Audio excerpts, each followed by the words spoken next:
Hi friends, மறிக்கொழுந்து எடுத்து தேவையான அளவு அப்படியே ஒரு அளவுக்கு நீட்டு வச்சு கணக்கு பண்ணி இப்படி வந்து கட்டிக்கங்க. ஃபஸ்ட்டு கட்டுறப்போ நழுவி போகாமல் இருக்கிறதுக்கு 2 முடியாக போடலாம், இன்னொரு நாட்டும் போட்டுக்கோங்க. போட்டுட்டு அதுக்கப்புறமா 2வதும் மறிக்கொழுந்தே வைக்கலாங்க. தேவையில்லாத காம்பு இருந்தால் அதை வந்து கிள்ளி போட்டுருங்க. போட்டுட்டு அதுக்கப்புறம் நான் ஜாதி மல்லி தான் எடுத்திருக்கேன். அந்த ஜாதி மல்லியை வந்து ஒரு 5 வரிசை அப்படின்னு வச்சு கட்ட போகிறேன்.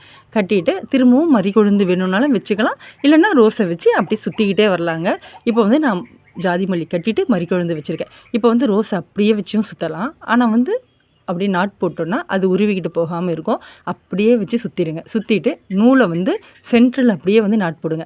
இப்போது இதை எடுத்து தலையில் வந்து ஹேர் பின் வச்சு வச்சோன்னா செம சூப்பராக இருக்குங்க. நல்லா இருக்குல்லையா இந்த காம்பினேஷன்? இல்லைனா அந்த ஜாதி மல்லி இருக்கு இல்லையா, அது மலர்ந்ததுக்கப்புறம் பார்த்தா இன்னுமே அழகாக இருக்குங்க. ஒரு வாட்டி ட்ரை பண்ணி பாருங்கள். ரொம்ப பூ தேவையில்லை, இது வைக்கிறப்போ ரொம்ப அழகாக இருக்கும். நல்லா ஸ்டிஃபாகவே நிற்கும். நீங்கள் ஹேர் பின்லேயே வந்து இதை வைக்கலாங்க. பிடிச்சிருந்தா லைக் பண்ணுங்கள். ரொம்ப பிடிச்சிருந்தா ஹார்ட்டிங் கொடுங்க. Bye friends.